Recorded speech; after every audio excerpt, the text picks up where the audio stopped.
नमस्कार दोस्तों, स्वागत है आप सभी का आपके अपने YouTube channel easy math with Gajendra Singh पर। दोस्तों, हम देख रहे हैं ज्यामिति के कुछ सवाल जो क्षेत्रफल के हिसाब से पटवारी में पूछे जा सकते हैं और भी दूसरे एग्जाम में भी पूछे जा सकते हैं। तो पहले सवाल की लेकर मैं चल रहा हूं आपको कि सवाल है कि एक चतुर्भुज है PQRS। अगर एक चतुर्भुज PQRS है,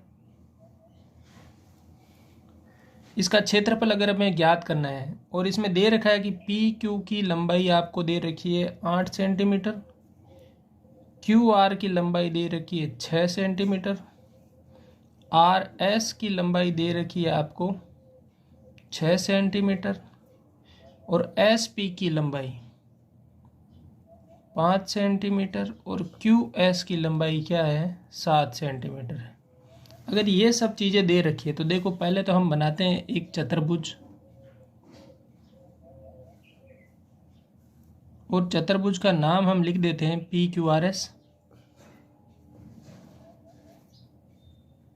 अब देखो, PQ की लंबाई हमें 8 सेंटीमीटर दे रखी है, फिर QR की लंबाई 6 सेंटीमीटर दे रखी है, इसके बाद में RS की लंबाई भी इसने 6 सेंटीमीटर दे रखी है,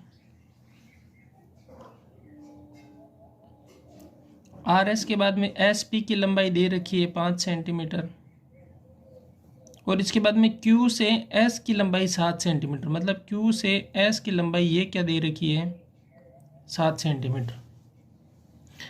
अब देखो, इसमें PQRS का क्षेत्रफल अगर हमें निकालना है तो मैं कह सकता हूँ इस त्रिभुज का हम क्षेत्रफल निकाल लेंगे और इस त्रिभुज का क्षेत्रफल, मतलब PQS त्रिभुज का क्षेत्रफल और QRS त्रिभुज का क्षेत्रफल अगर हम निकालेंगे और उनको जोड़ देंगे तो क्या मिलेगा, ये चतुर्भुज का क्षेत्रफल हमें प्राप्त हो जाएगा।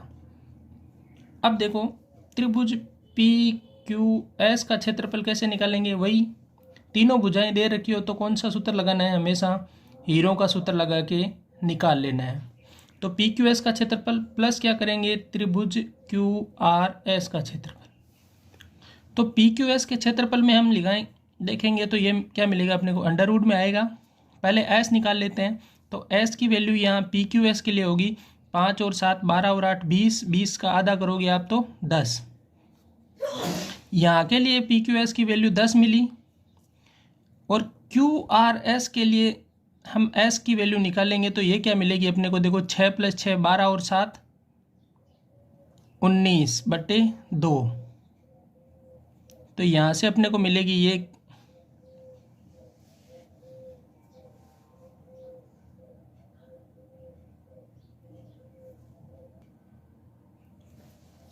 तो पहले हम इसका क्षेत्रफल निकाल लेते हैं। देखो, ये मिलेगा 10, फिर 10 - 8 करोगे तो 2, फिर 10 - 7 करोगे तो 3, फिर 10 - 5 करोगे तो 5।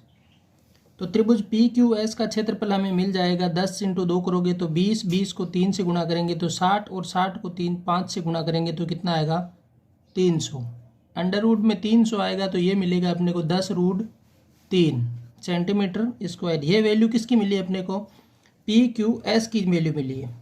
अब QRS की वैल्यू के लिए या तो हम सूत्र लगाएंगे वही हीरों का सूत्र, ये जहाँ S की वैल्यू अपने को मिलेगी कितनी 9.5, और ये लगाने के बाद अपने को पता है कैलकुलेशन में थोड़ी प्रॉब्लम होगी। तो ये देखो, दोनों भुजाएं समान है 6-6 सेंटीमीटर, तो ये क्या है समद्विबाहु त्रिभुज। और समद्विबाहु त्रिभुज के लिए उसका क्षेत्रफल होता है भुजा अपॉन 4, अंडर रूट में रहता है 4 × भुजा का स्क्वायर जो समान भुजा है माइनस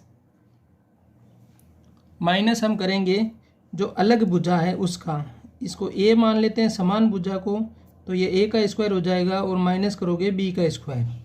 तो समान भुजा का मान 6 है अपने पास, तो 6/4 अंडर रूट 4 × 6 का स्क्वायर 36 माइनस असमान भुजा कितनी है 7 सेंटीमीटर, तो 7 का वर्ग × 50।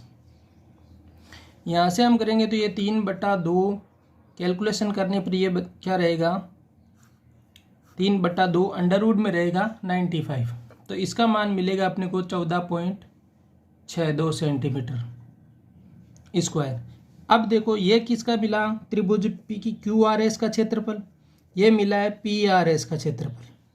तो चतुर्भुज का क्षेत्रफल निकालने के लिए क्या करेंगे, हम दोनों को जोड़ देंगे।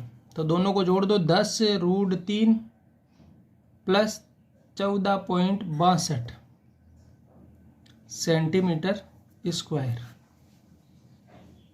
तो ये वैल्यू क्या मिल जाएगी, पी क्यू आर एस की। इसमें हमें ध्यान रखना है कि चतुर्भुज का क्षेत्रफल पर भी अगर हमें विकर्ण दे रखा हो तो विकर्ण देने के बाद हम दो त्रिभुजों के योग से भी चतुर्भुज का क्षेत्रफल निकाल सकते हैं।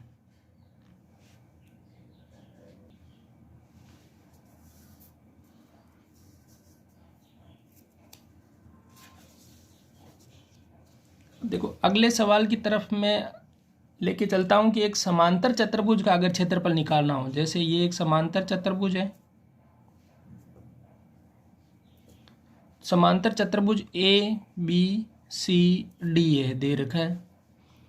इस समांतर चतुर्भुज में दे रखा है ए बी हमें 7 सेंटीमीटर, बी और सी, बी सी की लंबाई है 9 सेंटीमीटर, और सी से एक ए बी पे लंब डाला गया है, सी से ए बी पे लंब डाला गया है ई बिंदु पर। तो ये ए बी को हम आगे बढ़ा देते हैं और ये यहाँ से लंब क्या डाल दिया, ई बिंदु पर, और ये लंब डालने के बाद ये लंबाई है 4 सेंटीमीटर। ठीक है, तो पूछा है कि चतुर्भुज का क्षेत्रफल क्या होगा। तो इस टाइप में क्या होता है, आपको एक थ्योरम भी याद होगी कि दो समांतर रेखाओं के बीच, दो समांतर रेखाओं के बीच अगर समांतर रेखाओं के बीच समान बिंदुओं से कोई आकृति बनाई जाती है तो उसका क्षेत्रफल क्या होता है, समान होता है। जैसे यहाँ से अगर यहाँ डालेंगे तो ये क्षेत्रफल भी क्या होगा, समान होगा, इस क्षेत्रफल के बराबर होगा।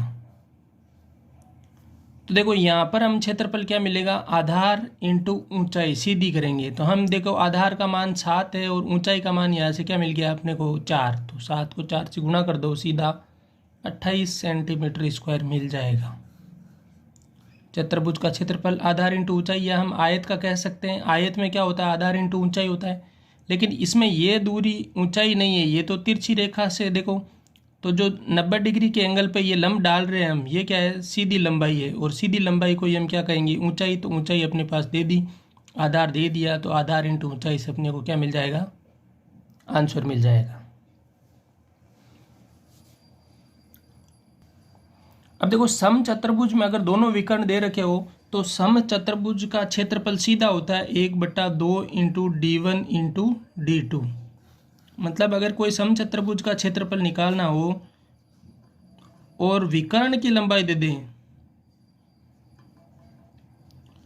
तो विकर्ण की लंबाई देने के बाद सीधा करना है 1/2 इंटू D1 इंटू D2। जैसे अगर एक सम चतुर्भुज का क्षेत्रफल निकालना और मैं कह दूं आपको एक विकर्ण की लंबाई 8 सेंटीमीटर है और दूसरे विकर्ण की लंबाई 11 सेंटीमीटर है, तो सम चतुर्भुज का क्या करेंगे, क्षेत्रफल निकालो।